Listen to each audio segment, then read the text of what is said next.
attention is the behavioral and cognitive process of selectively concentrating on one aspect of the environment while ignoring other things. Attention has also been referred to as the allocation of limited processing resources. Attention remains a major area of investigation within education, psychology, neuroscience, cognitive neuroscience, and neuropsychology.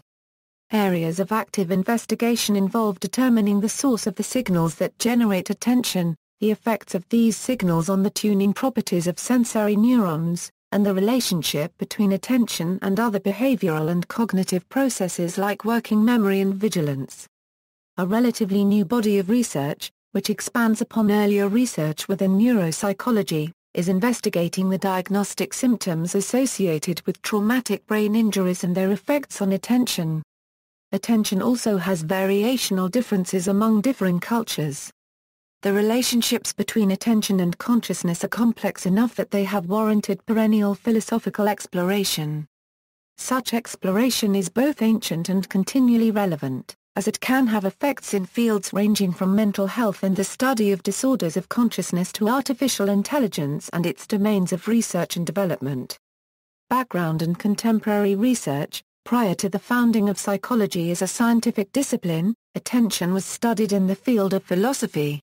Due to this, many of the discoveries in the field of attention were made by philosophers. Psychologist John Watson cites Juan Luis Vives as the father of modern psychology due to his book De Anima e Vita, in which Vives was the first to recognize the importance of empirical investigation. In his work on memory, Vives found that the more closely one attends to stimuli, the better they will be retained. In the mid-1970s, multiple resource models were put forth to significantly advance the study and research of attention. These studies showed that it is easier to perform two tasks together when the tasks use different stimulus or response modalities than when they use the same modalities. Michael Posner did research on space-based versus object-based approaches to attention in the 1980s. For space-based attention, attention is likened to that of a spotlight. Attention is directed to everything in the spotlight's field. Anne Treisman developed the highly influential feature integration theory. According to this model, attention binds different features of an object into consciously experienced wholes. Although this model has received much criticism, it is still widely cited and spawned similar theories with modification, such as Jeremy Wolf's guided search theory. In the 1990s, psychologists began using PET and later fMRI to image the brain in attentive tasks. Because of the highly expensive equipment that was generally only available in hospitals, psychologists sought for cooperation with neurologists. Pioneers of brain imaging studies of selective attention are psychologist Michael Posner and neurologist Marcus Raicke.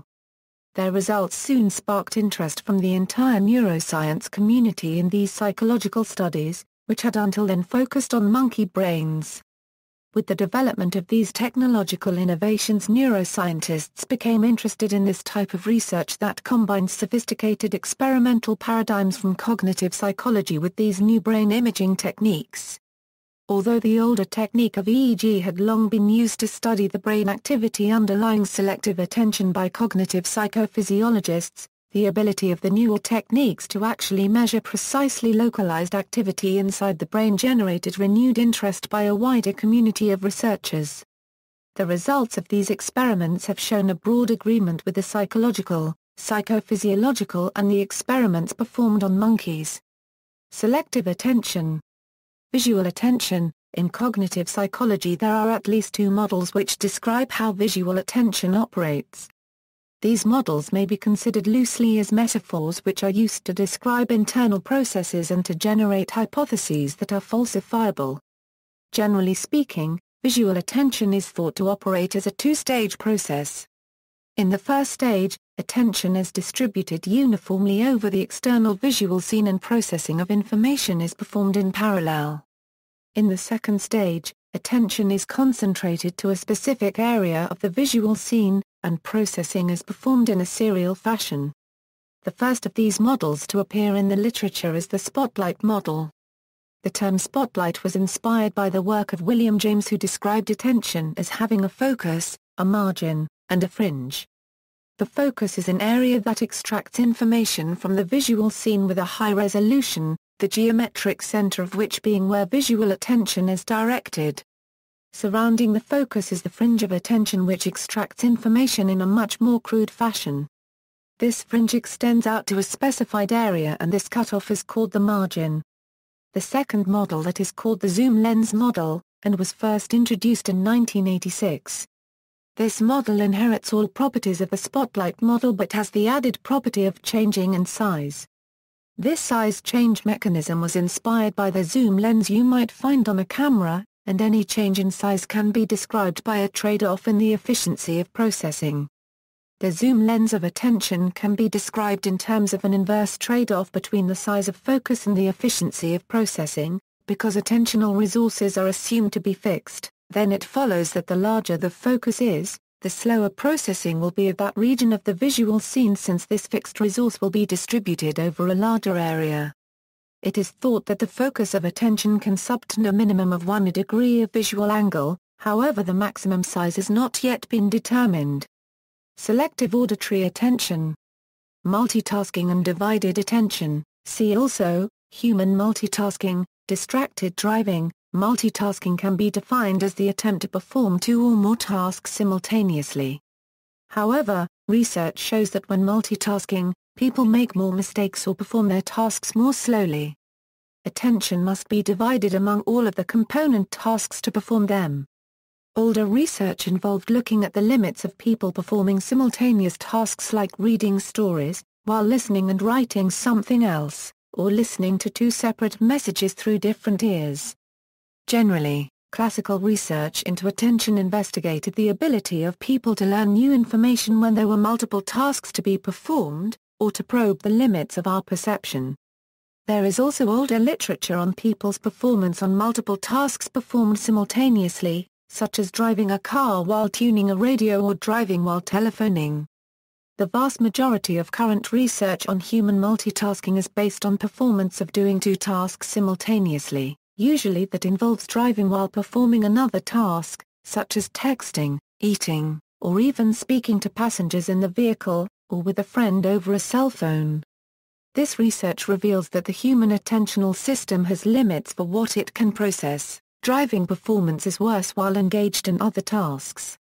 Drivers make more mistakes, brake harder and later, get into more accidents, veer into other lanes, and/or are less aware of their surroundings when engaged in the previously discussed tasks. There has been little difference found between speaking on a hands-free cell phone or a handheld cell phone, which suggests that it is the strain of attentional system that causes problems, rather than what the driver is doing with his or her hands. While speaking with a passenger is as cognitively demanding as speaking with a friend over the phone, passengers are able to change the conversation based upon the needs of the driver. For example, if traffic intensifies, a passenger may stop talking to allow the driver to navigate the increasingly difficult roadway. A conversation partner over a phone would not be aware of the change in environment. There have been multiple theories regarding divided attention. 1, conceived by Kahneman, explains that there is a single pool of attentional resources that can be freely divided among multiple tasks. This model seems to be too oversimplified, however, due to the different modalities that are perceived.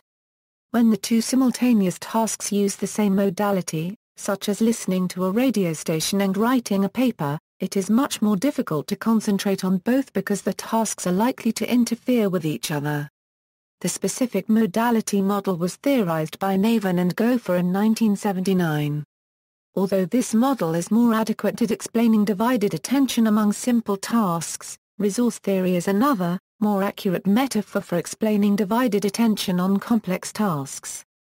Resource theory states that as each complex task is automatized, performing that task requires less of the individual's limited capacity attentional resources. Other variables play a part in our ability to pay attention to and concentrate on many tasks at once. These include, but are not limited to, anxiety, arousal, task difficulty, and skills. Bottom-up versus top-down, researchers have described 2 different aspects of how the mind comes to attend to items present in the environment. The first aspect is called bottom-up processing, also known as stimulus-driven attention or exogenous attention. These describe attentional processing which is driven by the properties of the objects themselves. Some processes, such as motion or a sudden loud noise, can attract our attention in a pre-conscious, or non-volitional way. We attend to them whether we want to or not. These aspects of attention are thought to involve parietal and temporal cortices, as well as the brainstem. The second aspect is called top-down processing, also known as goal-driven, endogenous attention, attentional control or executive attention. This aspect of our attentional orienting is under the control of the person who is attending. It is mediated primarily by the frontal cortex and basal ganglia as one of the executive functions. Research has shown that it is related to other aspects of the executive functions, such as working memory, and conflict resolution and inhibition. Overt and cover orienting, attention may be differentiated into overt, versus covert orienting. Overt orienting is the act of selectively attending to an item or location over others by moving the eyes to point in that direction. Overt orienting can be directly observed in the form of eye movements. Although overt eye movements are quite common, there is a distinction that can be made between two types of eye movements: reflexive and controlled. Reflexive movements are commanded by the superior colliculus of the midbrain. These movements are fast and are activated by the sudden appearance of stimuli. In contrast, controlled eye movements are commanded by areas in the frontal lobe. These movements are slow and voluntary. Covert orienting is the act of mentally shifting one's focus without moving one's eyes. Simply, it is changes in attention that are not attributable to overt eye movements. Cover orienting has the potential to affect the output of perceptual processes by governing attention to particular items or locations, but does not influence the information that is processed by the senses. Researchers often use filtering tasks to study the role of cover attention of selecting information. These tasks often require participants to observe a number of stimuli, but attend to only one.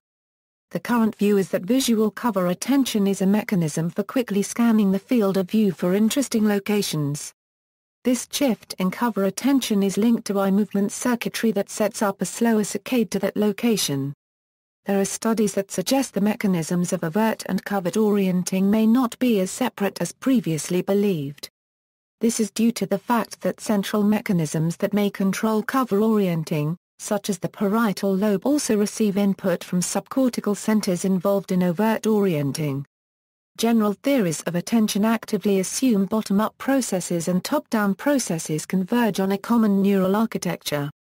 For example, if individuals attend to the right-hand corner field of view, movement of the eyes in that direction may have to be actively suppressed.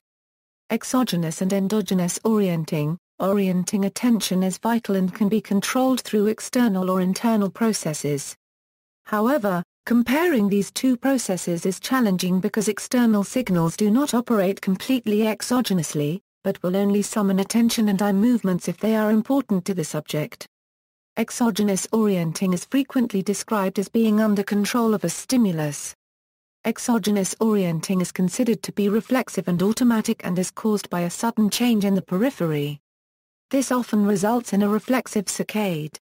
Since exogenous cues are typically presented in the periphery, they are referred to as peripheral cues. Exogenous orienting can even be observed when individuals are aware that the cue will not relay reliable, accurate information about where a target is going to occur. This means that the mere presence of an exogenous cue will affect the response to other stimuli that are subsequently presented in the cue's previous location. Several studies have investigated the influence of valid and invalid cues. They concluded that valid peripheral cues benefit performance, for instance when the peripheral cues are brief flashes at the relevant location before to the onset of a visual stimulus. Posner and Cohen noted a reversal of this benefit takes place when the interval between the onset of the cue and the onset of the target is longer than about 300 milliseconds. The phenomenon of valid cues producing longer reaction times than invalid cues is called inhibition of return. Endogenous orienting is the intentional allocation of attentional resources to a predetermined location or space. Simply stated, Endogenous orienting occurs when attention is oriented according to an observer's goals or desires, allowing the focus of attention to be manipulated by the demands of a task. In order to have an effect, endogenous cues must be processed by the observer and acted upon purposefully. These cues are frequently referred to as central cues. This is because they are typically presented at the center of a display, where an observer's eyes are likely to be fixated. Central cues, such as an arrow or digit presented at fixation, tell observers to attend to a specific location. When examining differences between exogenous and endogenous orienting, some researchers suggest that there are 4 differences between the two kinds of cues. Exogenous orienting is less affected by cognitive load than endogenous orienting. Observers are able to ignore endogenous cues but not exogenous cues. Exogenous cues have bigger effects than endogenous cues. And, expectancies about cue validity and predictive value affects endogenous orienting more than exogenous orienting. There exist both overlaps and differences in the areas of the brain that are responsible for endogenous and exogenous orientating. Influence of processing load. One theory regarding selective attention is the cognitive load theory, which states that there are 2 mechanisms that affect attention, cognitive and perceptual. The perceptual considers the subject unregistered trademark S ability to perceive or ignore stimuli, both task-related and non-task-related. Studies show that if there are many stimuli present, it is much easier to ignore the non-task-related stimuli, but if there are few stimuli the mind will perceive the irrelevant stimuli as well as the relevant. The cognitive refers to the actual processing of the stimuli. Studies regarding this showed that the ability to process stimuli decreased with age, meaning that younger people were able to perceive more stimuli and fully process them, but were likely to process both relevant and irrelevant information, while older people could process fewer stimuli, but usually processed only relevant information. Some people can process multiple stimuli. For example, trained Morse code operators have been able to copy 100% of a message while carrying on a meaningful conversation. This relies on the reflexive response due to overlearning the skill of Morse code reception transcription so that it is an autonomous function requiring no specific attention to perform. Neuropsychological model. Within the medical discipline of neuropsychology, attention is identified as one of the 3 major coactive processes of the working brain. A. Luria published his well-known book The Working Brain in 1973 as a concise adjunct volume to his previous 1962 book Higher Cortical Functions in Man. In this volume, Luria summarized his 3-part global theory of the working brain as being composed of 3 constantly coactive processes which he described as the attention system, mnestic system, and cortical activation system. The 2 books together are considered by Homskammer's account as among Luria's major works in neuropsychology, most fully reflecting all the aspects of this new discipline. Clinical model. Attention is best described as the sustained focus of cognitive resources on information while filtering or ignoring extraneous information.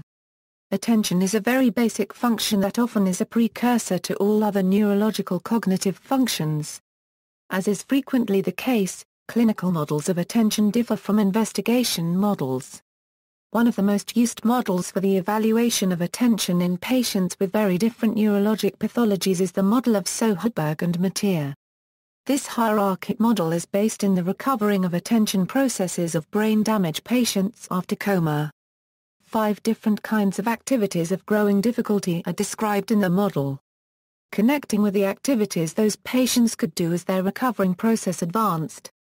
Focused attention, the ability to respond discretely to specific visual, auditory or tactile stimuli. Sustained attention, the ability to maintain a consistent behavioral response during continuous and repetitive activity. Selective attention, the ability to maintain a behavioral or cognitive set in the face of distracting or competing stimuli. Therefore it incorporates the notion of freedom from distractibility. Alternating attention, the ability of mental flexibility that allows individuals to shift their focus of attention and move between tasks having different cognitive requirements. Divided attention, this is the highest level of attention and it refers to the ability to respond simultaneously to multiple tasks or multiple task demands. This model has been shown to be very useful in evaluating attention in very different pathologies, correlates strongly with daily difficulties, and is especially helpful in designing stimulation programs such as attention process training, a rehabilitation program for neurological patients of the same authors. Neural correlates. Most experiments show that one neural correlate of attention is enhanced firing. If a neuron has a certain response to a stimulus when the animal is not attending to the stimulus, then when the animal does attend to the stimulus, the neuron's response will be enhanced even if the physical characteristics of the stimulus remain the same.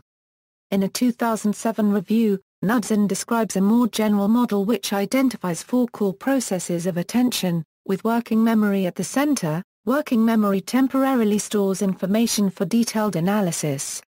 Competitive selection is the process that determines which information gains access to working memory. Through top-down sensitivity control, higher cognitive processes can regulate signal intensity in information channels that compete for access to working memory, and thus give them an advantage in the process of competitive selection. Through top-down sensitivity control, the momentary content of working memory can influence the selection of new information, and thus mediate voluntary control of attention in a recurrent loop. Bottom-up saliency filters automatically enhance the response to infrequent stimuli, or stimuli of instinctive or learned biological relevance. Neutrally, at different hierarchical levels, spatial maps can enhance or inhibit activity in sensory areas, and induce orienting behaviors like eye movement. At the top of the hierarchy, the frontal eye fields on the dorsolateral frontal cortex contain a retina-centric spatial map. Microstimulation in the FEF induces monkeys to make a saccade to the relevant location. Stimulation at levels too low to induce a saccade will nonetheless enhance cortical responses to stimuli located in the relevant area. At the next lower level, a variety of spatial maps are found in the parietal cortex. In particular, the lateral intraparietal area contains a saliency map and is interconnected both with the FEF and with sensory areas. Certain automatic responses that influence attention, like orienting to a highly salient stimulus, are mediated subcortically by the superior colliculi. At the neural network level, it is thought that processes like lateral inhibition mediate the process of competitive selection. In many cases, attention produces changes in the EEG. Many animals, including humans, produce gamma waves when focusing attention on a particular object or activity. Another commonly used model for the attention system has been put forth by researchers such as Michael Posner. Divides attention into three functional components: alerting, orienting, and executive attention. Alerting is the process involved in becoming and staying attentive toward the surroundings. It appears to exist in the frontal and parietal lobes of the right hemisphere, and is modulated by norepinephrine. Orienting is the directing of attention to a specific stimulus. Executive attention is used when there is a conflict between multiple attention cues. It is essentially the same as the central executive in Baddeley's model of working memory. The Erickson-Flanker task has shown that the executive control of attention may take place in the anterior cingulate cortex. Cultural variation. Children appear to develop patterns of attention related to the cultural practices of their families, communities, and the institutions in which they participate. In 1955, Jules Henry suggested that there are societal differences in sensitivity to signals from many ongoing sources that call for the awareness of several levels of attention simultaneously. He tied his speculation to ethnographic observations of communities in which children are involved in a complex social community with multiple relationships.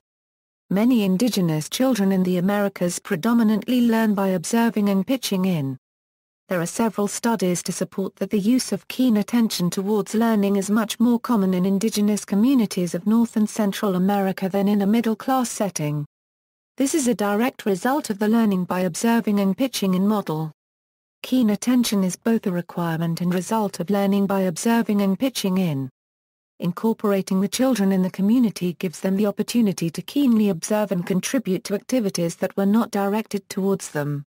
It can be seen from different indigenous communities and cultures, such as the Mayans of San Pedro, that children can simultaneously attend to multiple events. Most Maya children have learnt to pay attention to several events at once in order to make useful observations. One example is simultaneous attention, which involves uninterrupted attention to several activities occurring at the same time. Another cultural practice that may relate to simultaneous attention strategies is coordination within a group. San Pedro toddlers and caregivers frequently coordinated their activities with other members of a group in multi-way engagements rather than in a dyadic fashion. Research concludes that children with close ties to indigenous American roots have a high tendency to be especially keen observers. This learning by observing and pitching in model requires active levels of attention management. The child is present while caretakers engage in daily activities and responsibilities such as weaving, farming, and other skills necessary for survival. Being present allows the child to focus their attention on the actions being performed by their parents, elders, and/or older siblings. In order to learn in this way, keen attention and focus is required. Eventually the child is expected to be able to perform these skills themselves. Attention modeling. In the domain of computer vision, efforts have been made in modeling the mechanism of human attention, especially the bottom-up attentional mechanism. Generally speaking, there are two kinds of models to mimic the bottom-up saliency mechanism. One way is based on the spatial contrast analysis. For example, a center-a-Euro-surround mechanism has been used to define saliency across scales, inspired by the putative neural mechanism.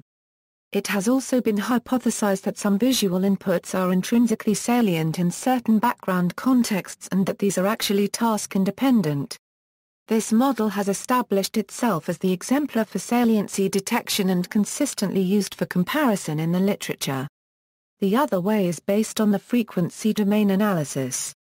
This method was first proposed by Hu et al. This method was called SR, and then Hft method was also introduced. Both SR and Hft only use the phase information. In 2012, the Hft method was introduced, and both the amplitude and the phase information are made use of. Hemispatial neglect. Hemispatial neglect, also called unilateral neglect, often occurs when people have damage to their right hemisphere. This damage often leads to a tendency to ignore the left side of one's body or even the left side of an object that can be seen. Damage to the left side of the brain rarely yields significant neglect of the right side of a body or object in the person's local environments. The effects of spatial neglect, however, may vary and differ depending on what area of the brain was damaged. Damage to different neural substrates can result in different types of neglect. Attention disorders may also contribute to the symptoms and effects. Much research has asserted that damage to gray matter within the brain results in spatial neglect. New technology has yielded more information, such that there is a large, distributed network of frontal, parietal, temporal, and subcortical brain areas that have been tied to neglect. This network can be related to other research as well. The dorsal attention network is tied to spatial orienting. The effect of damage to this network may result in patients neglecting their left side when distracted about their right side or an object on their right side. History of the study of attention, philosophical period. Psychologist Daniel E. Berlin credits the first extended treatment of attention to philosopher Nicholas Malebranche in his work The Search After Truth. Malebranche held that we have access to ideas, or mental representations of the external world, but not direct access to the world itself. Thus, in order to keep these ideas organized, attention is necessary. Otherwise we will confuse these ideas. Malebranche writes in The Search After Truth, because it often happens that the understanding has only confused and imperfect perceptions of things, it is truly a cause of our errors, it is therefore necessary to look for means to keep our perceptions from being confused and imperfect. And, because, as everyone knows, there is nothing that makes them clearer and more distinct than attentiveness, we must try to find the means to become more attentive than we are. According to Malebranche, attention is crucial to understanding and keeping thoughts organized. Philosopher Gottfried Wilhelm Leibniz introduced the concept of apperception to this philosophical approach to attention. Apperception refers to the process by which new experience is assimilated to and transformed by the residuum of past experience of an individual to form a new whole. Apperception is required for a perceived event to become a conscious event. Leibniz emphasized a reflexive involuntary view of attention known as exogenous orienting. However, there is also endogenous orienting, which is voluntary and directed attention. Philosopher Johann Friedrich Herbart agreed with Leibniz's view of apperception, however he expanded on it by saying that new experiences had to be tied to ones already existing in the mind. Herbart was also the first person to stress the importance of applying mathematical modeling to the study of psychology. It was previously thought in the beginning of the 19th century that people were not able to attend to more than one stimulus at a time. However, with research contributions by Sir William Hamilton, 9th Baronet, this view was changed. Hamilton proposed a view of attention that likened its capacity to holding marbles. You can only hold a certain amount of marbles at a time before it starts to spill over. His view states that we can attend to more than one stimulus at once. William Stanley Jevons later expanded this view and stated that we can attend to up to 4 items at a time. During this period of attention, various philosophers made significant contributions to the field. They began the research on the extent of attention and how attention is directed. 1860–1909, this period of attention research took the focus from conceptual findings to experimental testing. It also involved psychophysical methods that allowed measurement of the relation between physical stimulus properties and the psychological perceptions of them. This period covers the development of attentional research from the founding of psychology to 1909. Wilhelm Wundt introduced the study of attention to the field of psychology. Wundt measured mental processing speed by likening it to differences in stargazing measurements. Astronomers in this time would measure the time it took for stars to travel. Among these measurements, when astronomers recorded the times, there were personal differences in calculation. These different readings resulted in different reports from each astronomer. To correct for this, a personal equation was developed. Wundt applied this to mental processing speed. Wundt realized that the time it takes to see the stimulus of the star and write down the time was being called an observation error, but actually was the time it takes to switch voluntarily one's attention from one stimulus to another. Wundt called his school of psychology voluntarism. It was his belief that psychological processes can only be understood in terms of goals and consequences. Franciscus Donders used mental chronometry to study attention, and it was considered a major field of intellectual inquiry by authors such as Sigmund Freud. Donders and his students conducted the first detailed investigations of the speed of mental processes. Donders measured the time required to identify a stimulus and to select a motor response. This was the time difference between stimulus discrimination and response initiation. Donders also formalized the subtractive method, which states that the time for a particular process can be estimated by adding that process to a task and taking the difference in reaction time between the two tasks.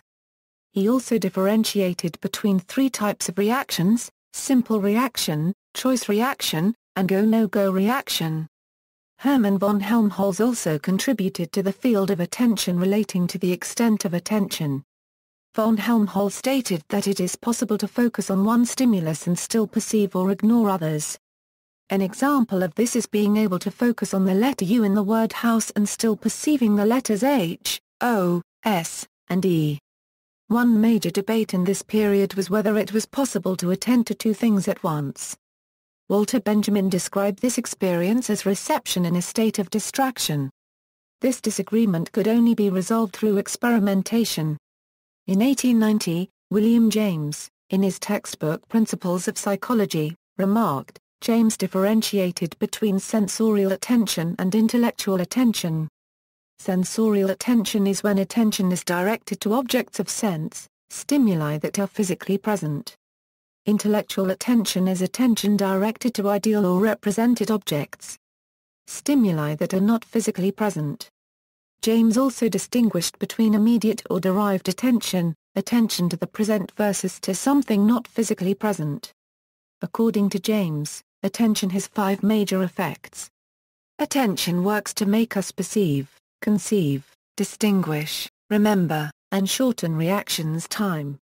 1910–1949, during this period, research in attention waned and interest in behaviorism flourished, leading some to believe, like Ulrich Neisser, that in this period, there was no research on attention. However, Gerseld published very important work on mental set and shift in 1927. He stated, "The fact of mental set is primary in all conscious activity. The same stimulus may evoke any one of a large number of responses depending upon the contextual setting in which it is placed." This research found that the time to complete a list was longer for mixed lists than for pure lists. For example, if a list was names of animals versus a list with names of animals, books, makes and models of cars, and types of fruits, it takes longer to process. This is task switching. In 1931, Telford discovered the psychological refractory period. The stimulation of neurons is followed by a refractory phase during which neurons are less sensitive to stimulation. In 1935, John Ridley Stroop developed the Stroop Task, which elicited the Stroop effect. Stroop's task showed that irrelevant stimulus information can have a major impact on performance. In this task, subjects were to look at a list of colors. This list of colors had each color typed in a color different from the actual text. For example, the word blue would be typed in orange, pink and black, and so on. Example: blue, purple, red, green, purple, green. Subjects were then instructed to say the name of the ink color and ignore the text. It took 110 seconds to complete a list of this type compared to 63 seconds to name the colors when presented in the form of solid squares. The naming time nearly doubled in the presence of conflicting color words, an effect known as the Stroop effect. 1950–1974, in the 1950s, research psychologists renewed their interest in attention when the dominant epistemology shifted from positivism to realism during what has come to be known as the cognitive revolution. The cognitive revolution admitted unobservable cognitive processes like attention as legitimate objects of scientific study. Modern research on attention began with the analysis of the cocktail party problem by Colin Cherry in 1953. At a cocktail party, how do people select the conversation that they are listening to and ignore the rest? This problem is at times called focused attention, as opposed to divided attention. Cherry performed a number of experiments which became known as dichotic listening and were extended by Donald Broadbent and others. In a typical experiment, subjects would use a set of headphones to listen to two streams of words in different ears and selectively attend to one's stream. After the task, the experimenter would question the subjects about the content of the unattended stream. Broadbent's filter model of attention states that information is held in a pre-attentive temporary store, and only sensory events that have some physical feature in common are selected to pass into the limited capacity processing system. This implies that the meaning of unattended messages is not identified. Also, a significant amount of time is required to shift the filter from one channel to another. Experiments by Gray and Wedderburn and later Anne Treisman pointed out various problems in Broadbent's early model and eventually led to the Ducher-Norman model in 1968. In this model, no signal is filtered out, but all are processed to the point of activating their stored representations in memory. The point at which attention becomes selective is when one of the memory representations is selected for further processing. At any time, only one can be selected, resulting in the attentional bottleneck. This debate became known as the early selection versus late selection models. In the early selection models, attention shuts down or attenuates processing in the unattended ear before the mind can analyze its semantic content. In the late selection models, the content in both ears is analyzed semantically, but the words in the unattended ear cannot access consciousness. This debate has still not been resolved. In the 1960s, Robert Wirtz at the National Institutes of Health began recording electrical signals from the brains of macaques who were trained to perform attentional tasks. These experiments showed for the first time that there was a direct neural correlate of a mental process. See also. References. Further reading, Goleman, Daniel. Focus, The Hidden Driver of Excellence. Harper. ISBN 0062114867-A.